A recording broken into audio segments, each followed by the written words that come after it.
And she caught up with Dave Portnoy yesterday, and they actually shared why Caitlin Clark potentially is not doing Unrivaled. Now, Rachel been getting these exclusive interviews from some big-time people as of lately, and shout out to her for that, man. But Dave Portnoy is definitely big time. Let's check out what they had. You talked about if Caitlin did her own league. Do you know anything about what you would want to see her do? You said you'd partner with her and give her $100 million. That's the biggest offer that she's gotten. If she would have let me be her. Recent reports confirm that Caitlin Clark has declined participating in Unrivaled's upcoming season, and fresh details are surfacing about the reasoning behind this choice. Information from sources close to the situation suggests this decision has been consistent for quite some time, contrary to various narratives that circulated publicly. Rachel Demita recently conducted an interview with Dave Portnoy that shed considerable light on the situation. During their discussion, Portnoy addressed the topic of whether Clark might launch her own basketball competition. When asked about his previous public offer of $100 million to partner with her, Portnoy explained his willingness to support such a venture. If she would have let me be her agent, I would have in a second. And if she's like, I'll start a new league with you, I would get her whatever you want. I don't think she'll ever do that. Like, I talk with her never about that stuff. She has State Farm, Nike, Gatorade. Those are like blue blood. Reminds of Tom Brady in a way. Like, very rarely, if ever, publicly says anything that like should cause any waves. She's kind of like been a good trooper for the Fever and the league. So I think she wants. Now, I just want to pause. However, he emphasized that Clark likely has no interest in pursuing that path. He noted her existing partnerships with major corporations like State Farm, Nike, and Gatorade, comparing her approach to Tom Brady's strategy of maintaining a clean public image and avoiding controversy. Portnoy specifically described Clark as someone who has remained loyal to both her franchise and the professional women's basketball organization. This mention of being a good trooper raised interesting questions about Clark's recent ankle situation. Speculation exists that the severity of the injury may not have been as significant as initially portrayed. Good trooper for the Fever and the league. So I think she wants. Now, I just want to pause it right here because he threw that in there. She's been a good trooper for the Fever and the league. Now, I believe he said that to say this.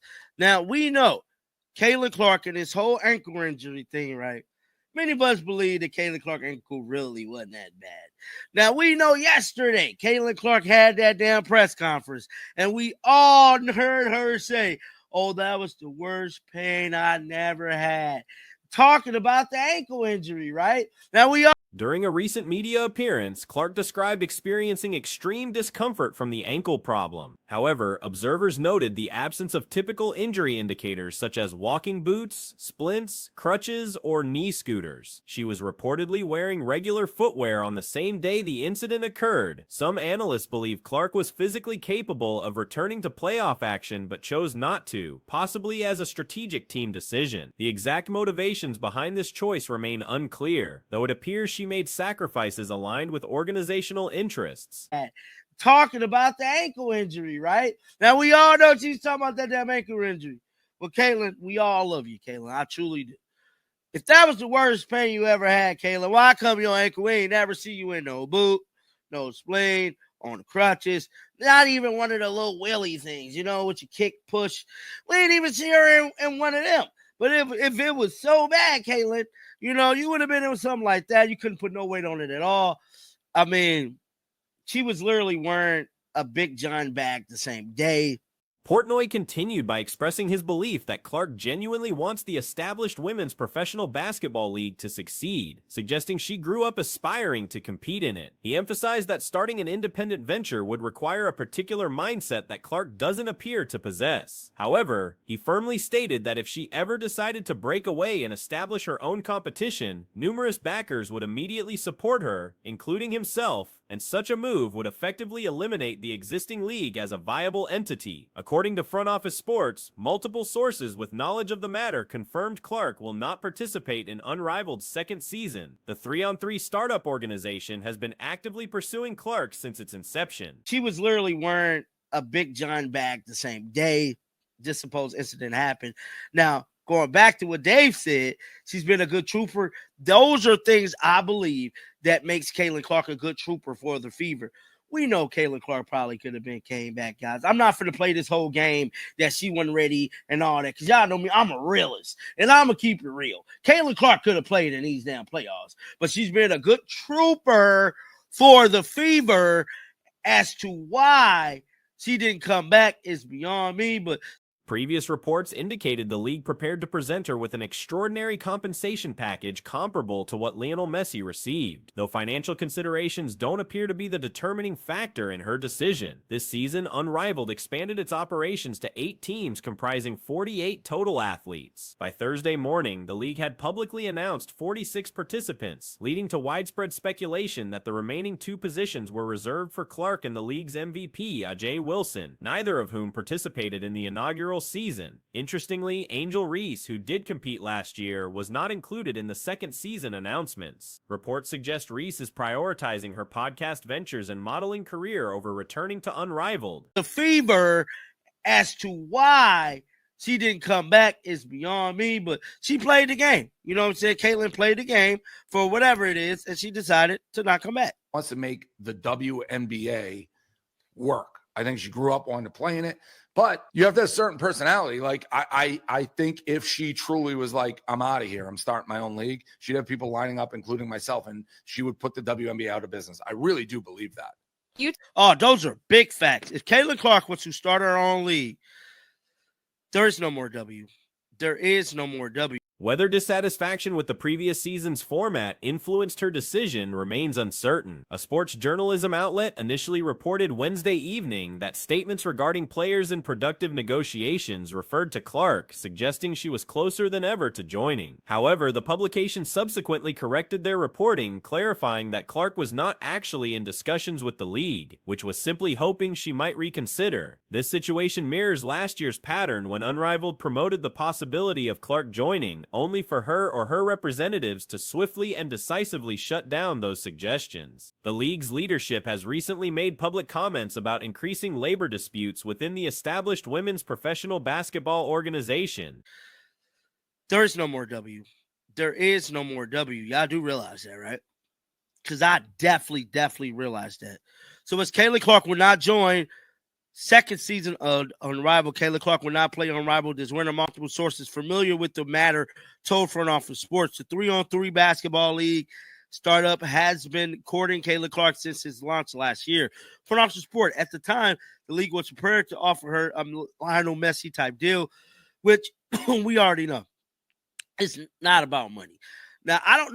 Nafisa Collier, Unrivaled's co-founder who shares the same age as Clark and also works with the same representation, recently criticized the league's leadership publicly. This incident raised questions about professional communication and management. The fact that Collier made these statements without apparently informing Clark beforehand suggests potential issues with their shared representation as the season concludes. One athlete from the Indiana Fever basketball squad stood poised for a significant financial opportunity. Lexi Hull, a standout performer for the organization, finds herself at a career crossroads. While many anticipate she will secure substantial compensation, questions remain about whether Indianapolis will be where she receives it. It's not about money. Now, I don't know if A'ja Wilson is going to do it either, but it's not about money for Caitlin. So it said this season, the league expanded to 8 teams and 48 players and had announced 46 of them by Thursday morning, leading to speculation that the remaining 2 spots were being held for Caitlin Clark and WNBA MVP A'ja Wilson, neither of whom played in Unrivaled last year. Angel Reese, who did so, did not announce as part 2. So Angel Reese is not playing in Unrivaled. Her status as a restricted free agent makes her an attractive prospect for multiple franchises seeking elite talent.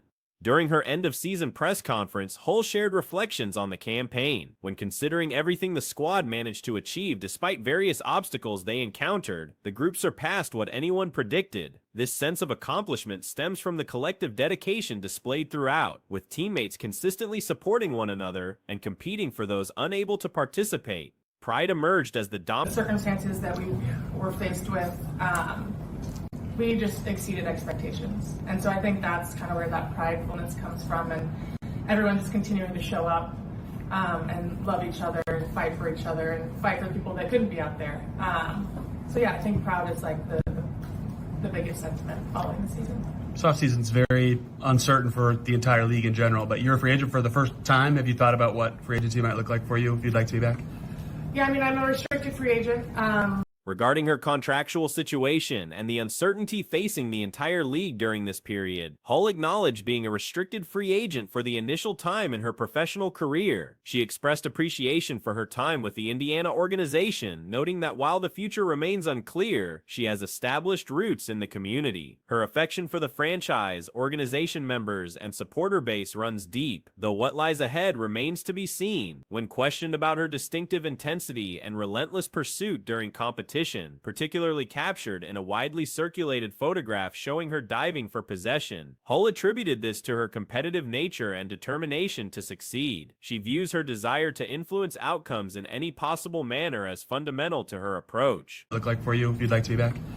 Yeah, I mean, I'm a restricted free agent, so I think that changes things a little bit, but I've loved my years here in Indiana. So obviously with a lot of uncertainty, you don't know what's to come, but I've built a life here, and I love this franchise. I love the people. I love the fans. So we'll see what comes. Elliot? Hey, there is that photo of you like running for the ball. You can check it on Instagram. I wonder, like people often say fighting spirit can be taught. How do you bring so much energy? Whether this mentality can be instructed to others remains uncertain in her view, as she believes it represents something individuals must bring consistently. This commitment to maximum effort represents a quality she takes considerable satisfaction in demonstrating daily. Addressing physical concerns, specifically regarding her back condition, Hull noted improvement and expressed eagerness for rest and recovery. The campaign presented numerous challenges as her responsibilities evolved throughout the months, whether beginning games or coming off the bench, defending ball handlers, or playing away from the action. Adapting to different situations became necessary. How do you bring so much energy every night? Honestly, I think it's just my competitiveness and will to win, and I think just my desire to try to impact the game as best I can. And I think that picture kind of shows just that fire and that will to get the ball, do whatever I can. I don't know if it is something that can be taught. I think that's something that you bring day in and day out, and yeah. Her capacity to adjust grew as the season progressed, and developing flexibility to fulfill whatever the squad requires remains an ongoing development area. Every roster member faced unprecedented challenges during this particular year. The most unforgettable experience came when the team captured the Commissioner's Cup championship. That achievement represented a pinnacle moment for the group, allowing celebration together of something permanent that cannot be erased from their accomplishments. Winning any championship carries significance, and doing so with these particular teammates held special meaning. I think that's just something that I really pride myself on bringing every day. Scotty? First of all, just how's the back in general? It's better. I'm excited to sit down and not do anything for a little bit. For you, what was this season like in terms of the different iterations and the different versions of yourself that you had to play, different roles, shooting, defense, diving, all those different things? Yeah, I mean, the year, I feel like my role changed throughout the course. Looking forward, every obstacle encountered will remain memorable. The various injuries, competing with lineups that hadn't practiced together, facing constant uncertainty. Rather than one specific contest standing out, the cumulative circumstances together create the lasting impression. Participation in the unrivaled league generates excitement for Hull, particularly with new athletes joining and expansion occurring. The opportunity to train and experience a different format appeals to her. 3-on-3 basketball offers distinct characteristics. It moves quickly and provides entertainment value. In the year, I feel like my role changed throughout the course of the year. I think continuing to just show up as my best self, regardless of starting or not, or playing more on the ball defensively or off, whatever the night looked like, I feel like my ability to adapt grew throughout the year, and that's something that I think I can continue to work on my game, is being flexible and being able to really just do whatever the team needs. And this year, I think everyone on our team was challenged in a way. Between now and that competition, she plans to enjoy some downtime while remaining in the area. With coaching staff available locally, she intends to pursue training focused on becoming stronger and more productive in offensive situations. Numerous improvement areas always exist, and she welcomes the chance to develop heading into the following season. As the campaign advanced, Hull noticed growing comfort on the offensive end, particularly adjusting to receiving more defensive attention from opponents. Chemistry builds when playing with any group, and understanding which scoring opportunities might emerge in games that can be practiced beforehand improves with time. That they haven't been before. Gonna jump over to Zoom to Jennifer Ortiz. Hi, Lexi. What was your most memorable moment this season, and what's one lesson you learned this season that you're and Kill will with you for the rest of your career? I think the most memorable would be winning the Commissioner Cup championship. That was just such a high moment for our team. Being able to celebrate with each other was really special, and to be able to have something. Recognizing openings and quality attempts certainly improved as the year continued, though she views this aspect of her performance as something requiring ongoing enhancement. The 3-on-3 format in Unrivaled provides another platform to demonstrate capabilities. Increased spacing creates more chances to attack aggressively. Gaining actual competitive experience while developing that aspect of her game holds substantial value. Last thing that nobody can take from us from this season is, I think, something that we're really excited about. I mean, it's a big deal to win any championship, so to be able to win one with this group was really special. And I think moving forward, just every single thing we face, I think, is something that we won't forget. Like the injuries, the playing through people that playing with groups that we are just haven't even. Witnessing her close friend Caitlin struggle throughout the season proved difficult. Seeing someone so driven by competition who derives such satisfaction from court action and winning contests, unable to return to that state was challenging. Nobody desires that outcome for any player, especially someone the squad depends upon, supporters want to watch, and who personally wishes to contribute. Despite these difficulties, admiration exists for her continued presence and dedication. With groups that we are just haven't even practiced with for the first time in games, like we were faced with so much uncertainty. So I think there isn't like one pinpoint game where I'm like, I'll remember that game. It's almost just all of these circumstances added together. Hey, Lexi. No, you're going to be playing Unrivaled. So what is exciting you about that, and what other plans do you have for the off season? How do you hope to, continue to add to your game and, ahead of next year? Yeah, I'm really excited about Unrivaled. I'm excited about the new players they've added, the expansion that's happened. Arriving early before team travel to complete workouts while maintaining positive energy despite circumstances demonstrates impressive character. Expectations are that she will return more determined than ever before. The connection shared between the Fever, Pacers, and Colts represents something uncommon. No similar relationship between NBA and WNBA organizations appears to exist elsewhere.